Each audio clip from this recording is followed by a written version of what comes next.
जो भी हम काम करते हैं, जो भी हम रिसर्च करते हैं, चाहे एनिमल मॉडल के हो, चाहे सेल लाइन्स के हों, चाहे एंटी बैक्टीरियल हों, चाहे हम क्लिनिकल रिसर्च की बात करें, उन सबको हम पब्लिश करते हैं। और रिसर्च के केस में पब्लिकेशन एक गोल्ड स्टैंडर्ड माना जाता है। ऐसा कहा जाता है कि there is no research consider complete until it is published. मतलब कि ऐसा काम जो आप कर रहे हो, वो जब तक पूर्ण नहीं माना जाता, जब तक वो कहीं पब्लिश ना हो जाए। तो इसीलिए ये एक थोड़े प्राउड वाली बात है कि आयुर्वेद के क्षेत्र में आज के 10 साल पहले तक जितना भी रिसर्च हुआ था, उसका लगभग आधे से ज़्यादा पिछले 5 साल में पतंजलि रिसर्च फाउंडेशन ने करके दिया है।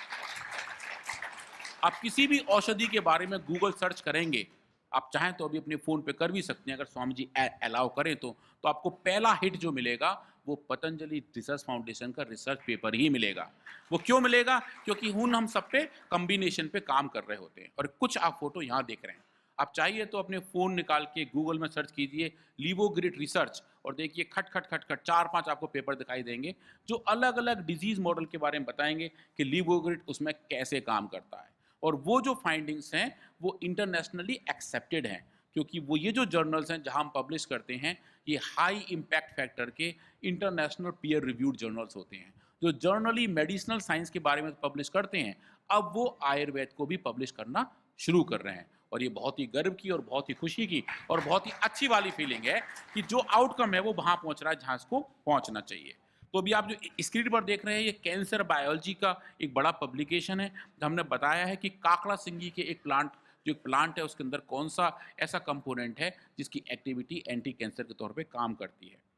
जो केमिकल कैरेक्टराइजेशन वाली बात है वो आप देख रहे हैं स्क्रीन पर। इनफैक्ट इसमें तो 2 हमारे पेपर्स एक जर्नल के कवर पेज पे भी प्लेस हुए हैं। मतलब जो जो जर्नल का कवर पेज है उस पे top of the line research publish होती है और ये भी एक बड़ा अच्छी वाली फीलिंग है। ये क्लिनिकल रिसर्च के बारे में है, ये इन्फेक्शियस डिजीज़ के बारे में है, ये इन्फ्लेमेशन के बारे में, जो सूजन के बारे में आपको बता रहा था, इन्फ्लेमेशन पे हम बहुत सारे काम करते हैं और ये सब फाइंडिंग अलग-अलग जर्नल्स में पब्लिश होती रहती हैं। तो ये तो आई थिंक ये डेटा अपडेट नहीं हुआ है। टोटल 130 बड़े रिसर्च पेपर पिछले 4 साल में, ये बड़ी वाली बात है। 130 बड़े पेपर 4 साल में बड़े इम्पैक्ट फैक्टर में पब्लिश हुए हैं, जिनका टोटल इम्पैक्ट फैक्टर 510 है। मतलब ये बताता है कि पेपर्स की क्वालिटी कैसी है, आप किस जर्नल में अपना काम पब्लिश कर रहे हो। जैसे कि आपको एक न्यूज़पेपर में कुछ आर्टिकल देखने को मिल रहा है और न्यूज़पेपर यहाँ का लोकल है, या फिर आप देख रहे हो टाइम्स ऑफ इंडिया में पब्लिश हो रहा है या न्यूयॉर्क टाइम्स में हो रहा है, तो जैसा न्यूज़पेपर की क्वालिटी है, आप उस न्यूज़ को अच्छा मानते हो, वैसा ही साइंटिफिक वर्ड में है। अगर आप बड़े जर्नल में पेपर पब्लिश करते हो, तो बताते हैं कि आपका टाइम, आपका टाइप, आपका काम पूरे विश्व में अच्छे तरीके से स्वीकार्य किया जा रहा है। इस बात पे हमें ताली बजा लेनी चाहिए।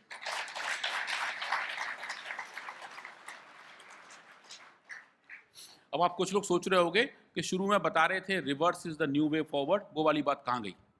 तो मैं ये बताना चाहता हूँ कि मैं ये बात भूला नहीं हूँ। मुझे याद है और ये पीछे आप जो देख रहे हो, ये इसी के बारे में बात करेंगे। तो ऐसा कैसे हो सकता है कि आगे बढ़ने के लिए पीछे जाना चाहिए?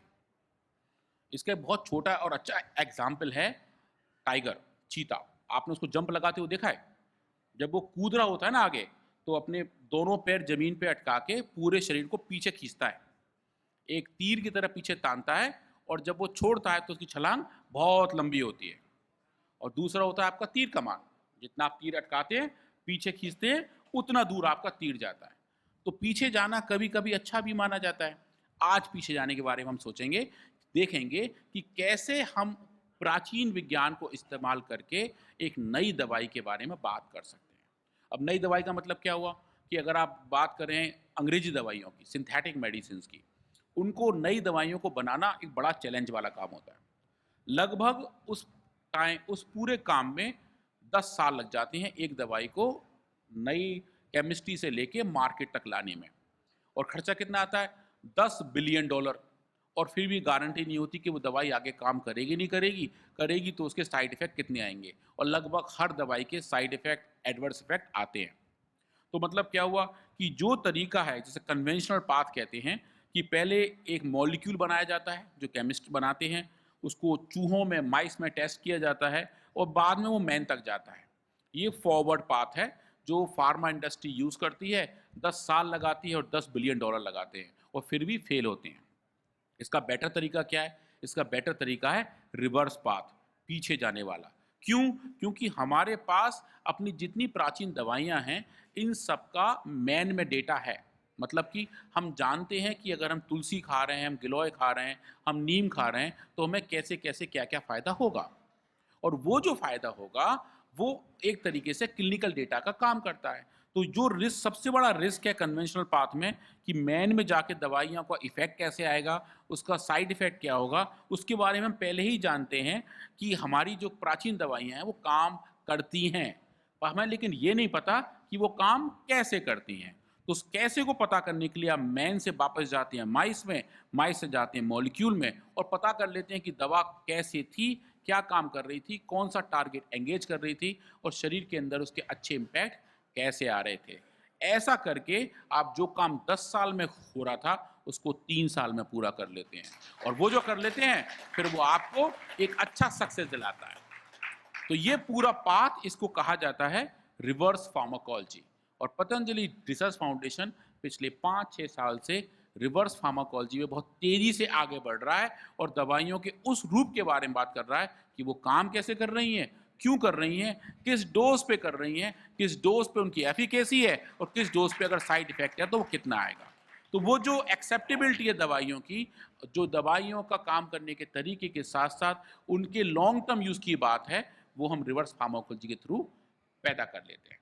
ये अच्छी बात है, सबको समझ में आ गई? किसको नहीं आई? जो ताली नहीं बजा रहे उनको नहीं आई, है ना? सबको समझ में आ गई। इंग्लिश में समझ में नहीं आ रही। Very nice. So half of you who could not understand, I will repeat it for you. Is that clear? So the reverse pharmacology works on the concept of finding the optimal use of time and resource. If you go by the conventional path, then the conventional path of drug discovery is focusing more on the molecule, synthesizing a molecule first, testing in the animals, in the mice, and going towards the man. But if you already have it existing data from the ancient science that what is there in the man that exists here, you can then validate by going back into the animal models and going all the way till the molecule to find out how the drug is working. We know drug works, but how that works, that becomes a critical parameter. So last several years we have been working on this path and trying to find out how those drugs work. And we have been reasonably successful and have been showing to the world that the mode of action for most of the drugs goes through this pathway. All clear? Very nice. Now, ये मेरी आज की last slide है और इसके बारे में, और ये मेरी सबसे फेवरेट स्लाइड है। तो मैं आपसे रिक्वेस्ट करूंगा कि इसको एक बार आप घूर के देखें, आपको देखने में भी अच्छा लगेगा और मुझे इसे बताने में बड़ा मज़ा आता है। वो क्यों आता है कि आप जो बीच में देख रहे हैं, ये एक ट्राइंगल है, दिखाई दे रहा है सबको? Golden triangle. अगर आप इसे देखें और इसकी एक एक भुजा पे, एक एक आर्म पे अपनी निगाह फिराएं, तो आपको थोड़ी देर में आ जाएगा समझ में कि ये इनफाइनाइट लूप ट्राइंगल है। मतलब कि ये लगता ही नहीं कि पूरा हो गया है, नहीं है, सब इसकी आर्म आपस में जुड़ती दिख रही होती हैं। तो ये जो ट्राइंगल है, ये एक बैलेंस ट्राइंगल है। मतलब कि एक ऐसा त्रिभुज है जो शायद हमें फ्यूचर की तरफ लेके जा रहा है। वो है कि हम कैसे आयुर्वेदा को, जो हमारी ट्रेडिशनल मेडिसिन है, उसको इंटीग्रेट कर सकते हैं मॉडर्न साइंस के साथ। मॉडर्न साइंस से मतलब जो टेक्नोलॉजीज नई डेवलप हुई हैं, जिनका एलोपैथी से कोई लेना देना नहीं है, जैसे कि एक्सरेज हैं, एमआरआई है, अल्ट्रासाउंड है, ब्लड टेस्टिंग के अलग अलग डिवाइस हैं। वो विज्ञान की ग्रोथ है जो वक्त के साथ होती गई। समहाउ आयुर्वेदा में हम उनको ज़्यादा इस्तेमाल नहीं कर पाए, जो थोड़ा पीछे गैप रहा था, पर उसको आज हम इसे इंटीग्रेट कर सकते हैं और देखें कि आयुर्वेदा को जोड़ें मॉडर्न साइंस के जो टेक्नोलॉजिकल एडवांसेस हैं उसके साथ, और जोड़ें मॉडर्न मेडिसिन के साथ, जो एविडेंस बेस्ड क्लिनिकल प्रैक्टिस है, मतलब जो हम क्लिनिकल ट्रायल्स कर रहे हैं उसके साथ मर्ज करें। तो ऐसा करके हम एक ऐसा बैलेंस स्ट्राइक कर सकते हैं जिससे आयुर्वेदा की जो हमारे एंशिएंट साइंस की एक एक्सेप्टेबिलिटी है, जो उसकी स्वीकार्यता है, वो दुनिया में लगभग एक जैसी ही हो। भारतवर्ष के बाहर भी लोग आयुर्वेदा को वैसे ही पहचाने जैसे वो किसी और मेडिसिनल सिस्टम को पहचानते हैं। तो ये जो पूरा पाथ है, हम लोग इस पे जुटे हुए हैं। और आप देखेंगे इस ट्राइंगल के सेंटर में पतंजलि रिसर्च फाउंडेशन का लोगो लगा हुआ है, जो ये बताता है कि ये पूरा कोर उस डायरेक्शन में जा रहा है और हम बहुत जल्दी ही इन एक्सेप्टेबिलिटीज़ को इन नेशनल बाउंड्रीज़ के बाहर लेके जाएँगे और समझेंगे कि जो थेरेपी का तरीका है, जो ट्रीटमेंट का तरीका है, जो सबसे सेफ, सबसे सस्ता और सबसे एफिकेशियस है, वो आयुर्वेदा है। तो ये तो बात रही introduction of Patanjali research foundation की, हम क्या कर रहे हैं और कैसे कर रहे हैं। इसमें किसी को कुछ क्वेरी है तो पूछेंगे, निसंकोच पूछिए। दुनिया में कोई भी प्रश्न ऐसा नहीं है जो छोटा प्रश्न है। मैंने अपना पूरा कैरियर इन छोटे प्रश्न के आंसर ढूंढने में निकाला है। तो बिल्कुल निसंकोच प्रश्न पूछिए, कुछ है, I will be very happy to answer. Please please. Good morning, sir. Good morning. I am Dr. S. Ailaya, Assistant Professor from Osmania University, very nice, University College of Technology, Department of Chemical Engineering. Very nice. So this lecture was very interesting right, and is very related to our research in chemical engineering. Fantastic. In how a chemical engineer can relate with this Ayurveda research. Sir, I am that's very a much very interested. I want to work in this field. Very nice. So I have 2 Indian patents. Total 3 Indian patents I have. So I am working in the process intensification, microfluidics, and several areas. Recently, I have also started nanoparticle synthesis, copper nanoparticles in nanomedicine, which can be helpful. So Fantastic. I am very much thankful to you for wonderful presentation on the research area of Patanjali. Fantastic. Thank you very So much. thank you very much indeed. So भाई ने जो एक बात बड़ा अच्छी कही, वो ये कही कि ये भाई साहब हमारे केमिकल इंजीनियर हैं, असिस्टेंट प्रोफेसर हैं और अलग अलग तरीक़ों से केमिकल बायोलॉजी को एड्रेस करने का प्रयास कर रहे हैं। और ये इनका प्रश्न है कि कैसे आयुर्वेदा में वो अपना योगदान दे सकते हैं, राइट? सो ये एक बहुत अच्छी पहल है। हमारे पास बहुत अच्छे कोलैबोरेटर्स हैं जहाँ हम केमिकल बायोलॉजी की बात करते हैं, केमिकल इंजीनियरिंग की बात करते हैं। आयुर्वेदा में इनका बहुत अच्छा यूज़ है। जैसा आपने बताया नैनो बायोलॉजी के ऊपर, तो पतंजलि रिसर्च फाउंडेशन में एक सेपरेट सेक्शन है जिसको नैनो आयुर्वेदिक बायोलॉजी कहते हैं, जहाँ हम छोटे छोटे नैनो पार्टिकल्स बनाते हैं। तो नैनो बायोलॉजी ऐसी चीज़ है जो लोग आप शायद पहली बार सुन रहे हो कि कोई भी चीज़ जो बहुत छोटे साइज़ की होती जाती है वो उतनी ज़्यादा एफिकेशियस बढ़ती जाती है, क्योंकि उसका सरफेस एरिया बढ़ जाता है। इसका बहुत अच्छा एग्जाम्पल है कि जब आप बाथरूम में नहाते हैं, अगर आप बाल्टी से नहा रहे हो, पानी मग्गे में लेके अपने ऊपर डालें तो वो उसका एक टेम्परेचर होता है, और वही पानी अगर फुहारे से आए, शॉवर से आए, तो आपको थोड़ा ज़्यादा ठंडा लगता है। उसका कारण ये है कि जब फुहारे के थ्रू पानी आ रहा होता है तो पानी की बूंदों का सरफेस एरिया बढ़ जाता है, छोटी छोटी बूंदें बढ़ जाती हैं, और ऐसे करने में जो पानी के अंदर का टेम्परेचर है वो थोड़ा कम हो जाता है। तो जितना सरफेस एरिया बढ़ता है वैसे वैसे चीज़ें ज़्यादा एफिकेशियस होती हैं। तो नैनो बायोलॉजी पे हम लोग काम करते हैं, और हम नैनो के अंदर भी एक और छोटी चीज़ होती है, इसको बोलते हैं क्वांटम डॉट्स। तो हम क्वांटम डॉट्स, कार्बन डॉट्स पे काम करते हैं। अश्वगंधा जो हमारा सबसे अच्छा पौधा है, उसकी रूट्स के पाउडर से हमने क्वांटम डॉट्स बनाए हैं, और अगर आप चाहें तो गूगल में भी सर्च कर सकते हैं कि अश्वगंधा के क्वांटम डॉट्स के अंदर ऐसी कैपेबिलिटी पाई गई जो अश्वगंधा के ऐसे नॉर्मल एक्सट्रैक्ट में नहीं थी। तो जब हम बात करते हैं नई दवाइयों की खोज की, तो हमें नए प्रोसेस उसमें ऐड करने होते हैं, और केमिकल इंजीनियर भाई अगर हमारे साथ आते हैं तो आई एम श्योर उससे हमारा साइंस और आगे बढ़ता है। आपको जब वक्त मिले तो हमारी लैब्स में आइए, आपको देख के बहुत अच्छा लगेगा और हम बहुत कुछ ही साथ साथ कर पाएंगे। Thank you. Om Om Om. Sure, please. Om प्रणाम भाई जी। प्रणाम। आपके लेक्चर से सभी को बहुत खुशी हो रही है, और विशेष आपके जो हाव भाव है वो ऐसा लगता है जैसे हम किसी अपने भाई के साथ बैठे हैं ऐसा। सर थैंक यू सर, मुझे भी बिल्कुल ऐसा लग रहा है। मैं बालचंद शर्मा, कर्नाटक में बल्लारी जिले, विजयनगर जिले से। हाँ जी। मेरे को एक प्रश्न हमारी एक बहुत ही मित्र ने दिया था कि आपकी जो हम मधुनाशनी लेते हैं उसमें कुछ एमजी नहीं होता। जैसे कि आज मेरी शुगर 180 है तो मेरे को 2 टेबलेट लेने को बोलते हैं, कल 300 गई तो बोलते हैं 4 ले लो, और मेरे कभी 400 गई तो 5 ले लो। ऐसा क्यों है? उसमें क्या एमजी ऐसा उसका जैसे 20 mg, 40 mg, 80 mg, क्या ऐसा नहीं हो सकता है? हाँ, ये बात तो आपकी सही है। वो जो एमजी वाली बात है वो वहाँ ठीक होती है जहाँ पे आप एक सिंगल कंपाउंड की बात कर रहे हैं। तो उसमें क्या होता है भाई कि जब आपके पास एक पॉली हर्बल मेडिसिन है, मतलब इसमें कई औषधियाँ एक साथ मिली हुई हैं, तो हर किसी का अपना अपना वेट है, और वो जो गोली है उसमें लगभग 90% तक दवाई है। जो आप एमजी वाली सिंथेटिक ड्रग की बात कर रहे हैं जिसमें लिखा है 10 एमजी, पर गोली का वजन आप देखोगे तो लगभग आधा ग्राम होगा।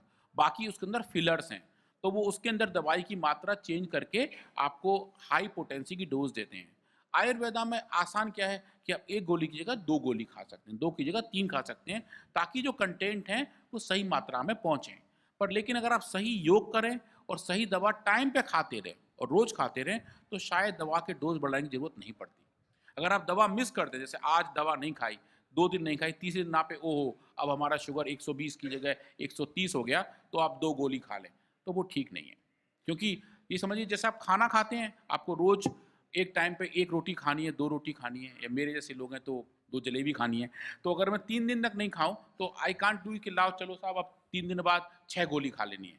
तो वो थोड़ा ध्यान रखना है कि सही टाइम पर जो आपको दवा बताई जाए, आप उनका सेवन करें और उतना ही करें जितना बताया जा रहा है, पर आई एम श्योर फिर आपको ट्रीटमेंट बेनिफिट मिलेंगे। Thank you, thank you, thank you. Yes, please. नमस्ते डॉक्टर जी, मेरा नाम संजय कुश्तीगर है। पिछले 32 ईयर्स से मैं केमिस्ट हूँ, फार्मा चलाता हूँ। Very nice. अभी पहले था मेरा अभी काउंटर का 30,000 होता था, अभी पिछले 10 साल से 3-4,000 चलाता है, क्योंकि हमने पतंजलि का आरोग्य केंद्र चलाते हैं। हमने अभी जो कुछ अभी फार्मा का ड्रग्स है, केमिकल ड्रग्स, उसको छुड़ा के हमने आयुर्वेदिक को दे रहे हैं। क्या लेकिन लोगों को थोड़ा बेनिफिट्स आता है और वापस चला जाता है, क्योंकि वो मिक्स्ड लेता है, दोनों ले रहे, आयुर्वेदिक और एलोपैथी। इसलिए हम एक आपकी सलाह लेना चाहता है कि आयुर्वेदिक उसको बढ़ाने के लिए, उसको डबल डोज करने के लिए थोड़ा सलाह देंगे तो बहुत से लोगों इधर भी है जो कुछ अभी आयुर्वेदिक मेडिसिन ले रहे हैं, इसके साथ में एलोपैथी भी ले रहे हैं, उसके असर कम हो रहे हैं। हमने बोल रहे पूरा आयुर्वेदिक बनाओ, एलोपैथी को छोड़ो। ऐसा आपका रिसर्च में सिर्फ आयुर्वेदिक लेने से वो 100% अच्छा होता है या नहीं होता है, उनको एक बार बताएं। हाँ, बिल्कुल, आपने भाई बहुत अच्छा प्रश्न पूछा कि अगर हम रिप्लेसमेंट थेरेपी की बात करें कि अगर कोई आयुर्वेदिक दवा की तरफ पूर्णतः जाना चाहे तो उसे क्या करना चाहिए। तो पहली बात तो ये है कि सबसे बड़ी चीज़ ट्रीटमेंट बेनिफिट के लिए जो होती है, वो होता है अंदर का विश्वास। अगर मुझे लगता है कि ये दवा मुझे काम करेगी, तो मान के चलिए अगर मैंने ढंग से मान लिया तो आधा इफेक्ट तो भाई आ ही जाता है। तो मन में ये विश्वास रखें कि हम ठीक हो रहे हैं, तो बिल्कुल ठीक होंगे ही। और एलोपैथिक की कुछ दवाएं जो बहुत लंबे समय से खाई जा रही हैं, उनको अचानक शायद बंद करने में किसी को दिक्कत आ रही हो, उस केस में जो बेसिक तरीका है वो ये है कि आयुर्वेद के साथ एलोपैथी की दवा शुरू की जाती हैं और हौले-हौले एलोपैथी वाली दवा कम करके बंद कर दी जाती हैं और पूर्णतः आयुर्वेद पे स्विच हो जाते हैं। ऐसे केस में उनको ट्रीटमेंट बेनिफिट बहुत अच्छे मिलते हैं और उनको दिक्कत भी नहीं आती है। हम कुछ रिसर्च ये भी कर रहे हैं कि क्या हम एलोपैथिक दवाओं के साथ आयुर्वेद को टेस्ट करके देखें तो क्या किसी दवा का आपस में इंटरेक्शन तो नहीं है। और जो अब तक के हमारे अच्छे फाइंडिंग हैं वो ये बताते हैं कि दोनों दवाइयाँ अलग-अलग तरीके से काम कर रही होती हैं। चाहे वो हम बात करें बीपी की दवाई, चाहे बात करें हम शुगर की दवाई, जो हमारी आयुर्वेदिक दवाइयाँ हैं, इनके काम करने का तरीका ज़्यादा प्रभावी है और सही डायरेक्शन में है कि जो बीमारी का कारण है, ये दवाइयाँ उसका निवारण करती हैं। और जो एलोपैथिक वाली दवाइयाँ हैं, वो बीमारी को मैनेज करने में लगी रहती हैं। उसका एक बहुत बड़ा आप देखिए एक एक बेसिक कॉन्सेप्ट है। आप लोगों ने टॉम एंड जेरी देखा हुआ है? कार्टून जो होता है, इसमें एक बिल्ली और एक चूहा होता है, राइट? उसमें पूरे कार्टून में जो बिल्ली है, जो टॉम है, वो जेरी के पीछे भागता रहता है पकड़ने के लिए, मारने के लिए। पर आपने कभी देखा है कि जेरी कभी मरता नहीं है? जानते क्यों? क्योंकि जिस दिन जेरी मरेगा, उस दिन शो खत्म हो जाएगा। राइट? ऐसा ही एलोपैथिक सिस्टम के साथ है। अगर आपकी बीमारी बिल्कुल ठीक हो गई, तो उनका खर्चा कैसे चलेगा? राइट? तो वहाँ बीमारी को मैनेज करने में ज़्यादा फोकस रहता है, बीमारी को ठीक करने की बजाय। तो जब तक जेरी जिंदा है, तब तक ही बिजनेस है। तो इसीलिए बहुत सारी बीमारी जेरी के तौर पे चल रही होती हैं। तो आयुर्वेद में हम क्या करते हैं, उन जेरियों को पहचानते हैं और उनको हटा-हटा के निकालते हैं। तो थोड़ा अगर विश्वास के साथ दवा खाते हैं, सही मात्रा में, सही औषधि, सही समय तक खाते हैं, तो बीमारी ज़रूर दूर होती है। ये मेरा मानना है। Thank you. ओम आदरणीय जी, फेसबुक और टीवी में आस्था में महाराष्ट्र के साथ आपको देखते हुए आप हमारे बहुत करीब है, दिल के करीब है, और साक्षात बात करने का सौभाग्य हुआ, बहुत अच्छा लग रहा है। Thank you. एक प्रश्न है, जैसे आज आपने मधुनशनी के बारे में बताया और मधु ग्रिड की भी बताया, तो जो ग्रिड जो मेडिसिन है ये हमारे लेटेस्ट मेडिसिन है, तो जब हम ऐसे रोगियों को देना है, जैसे हृदय अमृत क्या कार्डियो ग्रिड के साथ देना जरूरी है, या मधुनाशिनी मधु ग्रिड के साथ देना जरूरी है, या सिर्फ ग्रिड मेडिसिन देने से हो जाएगा? आई थिंक ये दोनों कॉम्बिनेशन ट्राई किया जा सकते हैं। डिपेंड करता है कि पेशेंट की सिचुएशन कैसी है। तो जैसे कि आप बात कर रहे हैं कार्डियोग्रिड, तो कार्डियोग्रिड एक अलग फंक्शन के लिए है। जो इजेक्शन फ्रैक्शन वाली बात करते हैं, वहाँ कार्डियोग्रिड बहुत बढ़िया काम करता है। और जहाँ कोलेस्ट्रॉल की वजह से कार्डियक प्रॉब्लम है, वहाँ हृदय मृत बटी काम करती है। पर अगर कोई ऐसा रोगी उसको दोनों प्रॉब्लम हो, तो आप दोनों उसको दे सकते हैं। वो अगेन डिपेंड करता है कि पेशेंट की हालत कैसी है, जो रोगी है वो किस तरीके से, जिनकी स्वास्थ्य की प्रॉब्लम है। इस केस में जो अटेंडिंग फिजिशियन है, जो डॉक्टर्स हैं, जो वैद्य हैं, आई थिंक हमें उनकी राय माननी चाहिए, क्योंकि वो बीमारी को भी समझते हैं और बीमारी के लिए दवा कौन सी और कितनी देनी है वो भी समझते हैं।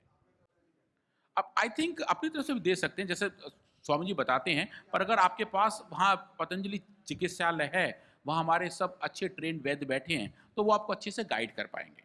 Please please, thank you.